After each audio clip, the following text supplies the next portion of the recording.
मैं अल्लाह ताला के नाम से, जो निहायत मेहरबान बड़ा रहम वाला है।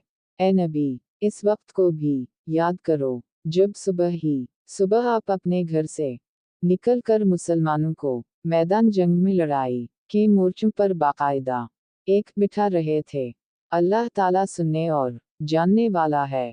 जब तुम्हारी दो जमातें पसहमती का इरादा कर चुकी थीं, अल्लाह ताला उनका वली और मददगार है, और उसी की पाक ज़ात पर मोमिनों को भरोसा रखना चाहिए। जंग बदर में अल्लाह ताला ने ऐन उस वक्त तुम्हारी मदद फरमाई थी जबकि तुम निहायत गिरी हुई हालत में थे, इसलिए अल्लाह ही से डरो, ना किसी और से, ताकि तुम्हें शक्र गुजारी की तौफीक हो, और ये शक्र गुजारी बाइस नुसरत व इमदाद हो। जब आप मोमिनों को तसल्ली दे रहे थे, किया आसमान से 3000 फरिश्ते उतार कर अल्लाह ताला का तुम्हारी मदद करना तुम्हें काफी ना होगा। तसल्ली दे रहे थे, किया आसमान से 3000 फरिश्ते उतार कर अल्लाह ताला का तुम्हारी मदद करना तुम्हें काफी ना होगा। क्यों नहीं, बल्कि अगर तुम सब्र करो, परहेजगारी करो, और ये लोग उसी दम तुम्हारे पास आ जाएं, तो तुम्हारा रब तुम्हारी इमदाद 5000 फरिश्तों से करेगा जो निशानदार होंगे, और ये तो महज तुम्हारे दिल की खुशी और इत्मीनान कल्ब के लिए है, वरना मदद तो अल्लाह की तरफ से है, जो गालिब व हिकमत वाला है। इस इमदाद इलाही का मकसद ये था कि अल्लाह काफिरों की एक जमात को काट दे या इन्हें जलील कर डाले, और सारे के सारे नामराद होकर वापस चले जाएं।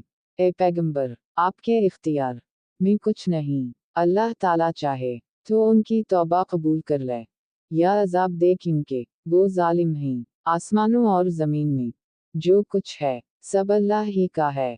वो जिसे चाहे बख्शे, जिसे चाहे अजाब करे। अल्लाह ताला बख्शिश करने वाला मेहरबान है। ए ईमान वालो, बढ़ा चढ़ा कर सूद ना खाओ। अल्लाह ताला से डरो ताकि तुम्हें निजात मिले, और इस आग से डरो जो काफिरों के लिए तैयार की गई है, और अल्लाह और इसके रसूल की फर्माबरदारी करो ताकि तुम पर रहम किया जाए। जिसका अर्ज आसमानों और जमीन के बराबर है, जो परहेजगारों के लिए तैयार की गई है, जो लोग आसानी में और सख्ती के मौका पर भी अल्लाह के रास्ते में खर्च करते हैं। गुस्सा पीने वाले और लोगों से दरगुजर करने वाले, अल्लाह नेकोकारों से मोहब्बत करता है। जब उनसे कोई नाशाइस्ता काम हो जाए या कोई गुनाह कर बैठे तो फौरन अल्लाह का जिक्र और अपने गुनाहों के लिए इस्तगफार करते हैं। फी अलवका, अल्लाह ताला के सिवा और कौन गुनाहों को बख्श सकता है, और वो लोग बावजूद इल्म के किसी बुरे काम पर उड़ नहीं जाते। इन्हीं का बदला उनके रब की तरफ से मग़फ़िरत है, और जन्नतें हैं जिनके नीचे नहरें बहती हैं, जिनमें वो हमेशा रहेंगे। इन नेक कामों के करने वालों का सवाब किया ही अच्छा है। तुमसे पहले भी ऐसे वाक़यात गुजर चुके हैं। 100 ज़मीन में चल फिर कर देख लो, आसमानी तालीम के झटलाने वालों का क्या अंजाम हुआ।